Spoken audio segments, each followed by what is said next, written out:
Two creators upload a video on the same day. Same length. Same production quality. Same number of views, exactly 1 million each. One of them makes $4,000. The other makes $35,000. And the only difference is what they chose to talk about. That is not a hypothetical. Graham Stephan, the finance creator, has publicly shared months where his RPM exceeded $30 per thousand views. Meanwhile, gaming creators with 10 times his subscriber count sometimes struggle to clear $4. We are talking about a gap so wide that topic selection alone can mean the difference between a side hustle and a seven-figure business, and most creators have no idea why this happens. Welcome back to Zero Index. What I am about to break down is essentially the hidden economics of attention, and there is a third factor driving this that took me months to fully understand. But first, we need to talk about what advertisers actually see when they look at your audience. Here is what most people get wrong about YouTube revenue. They think CPM, the amount advertisers pay per thousand ad impressions, is about the content. It is not. It is about the person watching. When you make a video about building passive income or optimizing your investment portfolio, you are not just attracting viewers. You are assembling a demographic profile that makes advertisers salivate. Adults aged 25 to 54. Household incomes above 6 figures. College educated. Actively researching financial decisions. And critically, located in the United States, Canada, the UK, or Western Europe where advertising budgets are concentrated. Finance content commands CPMs between $15 and $30.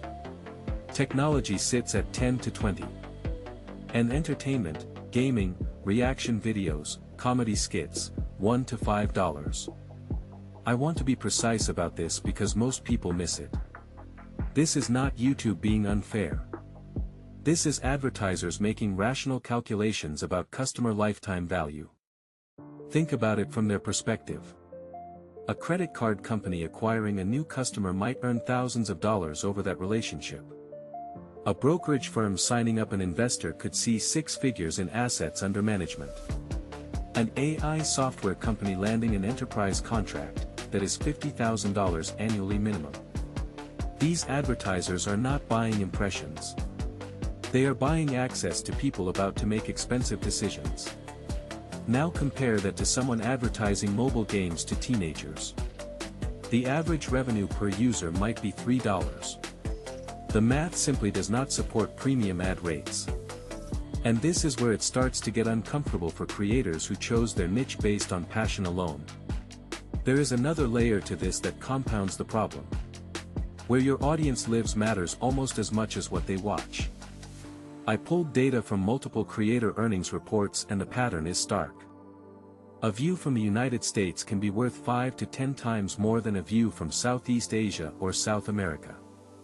Not because those viewers matter less as people, but because advertising infrastructure and consumer spending power vary dramatically by region. So imagine 2 tech channels. Same content. Same quality. One has an audience that skews American and European. The other went viral in regions with lower advertiser demand. The first channel might see $15 CPMs. The second might struggle to hit $3. Same views. Wildly different revenue. This creates a feedback loop that advantages certain creators from day one. If you speak with an American accent, reference American companies, and publish during American prime time, you are unknowingly optimizing for the highest value ad markets.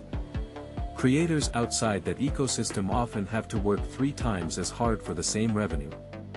And that is not even the factor I mentioned earlier. The one that took me the longest to track down. We will get there. But first, I need to explain what is happening right now in 2026 that is accelerating all of this. Here is the part nobody is talking about enough. AI companies are spending money on customer acquisition like nothing we have seen since the dot-com bubble. And it is completely reshaping which content gets premium advertising. If you make videos about AI tools, productivity software, automation workflows, you are suddenly sitting on some of the most valuable advertising real estate on the platform. These companies are not just competing for users. They are in an existential race for market share, and they are willing to pay whatever it takes to reach potential customers before their competitors do. I tracked several AI-focused channels over the past 6 months.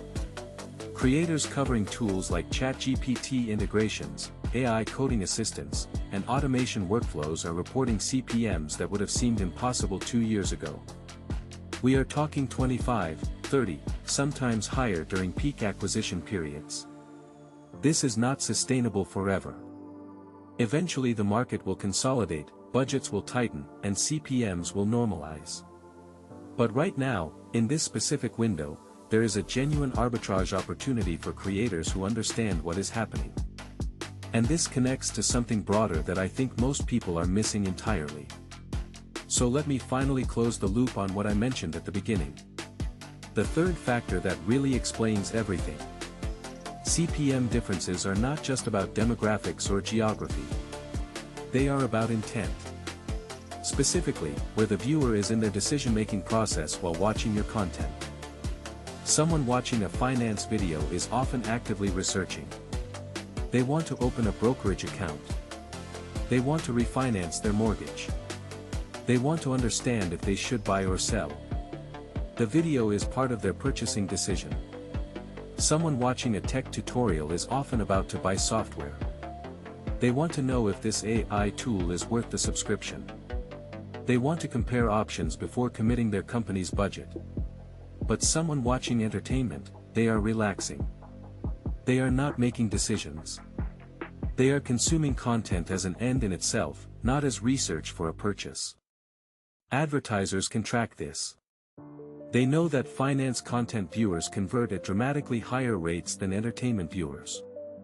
A viewer who watches a video about the best high-yield savings accounts and then sees an ad for a bank, that viewer might actually open an account.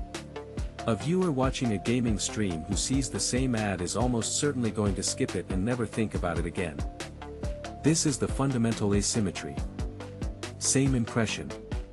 Same viewer attention. Completely different expected value for the advertiser. And here is where it gets strange. This creates an invisible pressure that shapes what kind of content gets made at all. Actually, I need to stop here because most people get this completely wrong. The conversation is usually framed as high CPM good, low CPM bad, creators should chase valuable niches. But that misses what is actually happening at scale. When certain content is worth 10 times more per view, creators who might have made brilliant entertainment migrate toward finance and tech. The incentive gradient pulls talented people away from pure creativity toward commercially optimized content. This is not a moral judgment. It is just economics. Think about what that means for the platform over time. The most talented, most ambitious creators are increasingly concentrated in a handful of high CPM niches.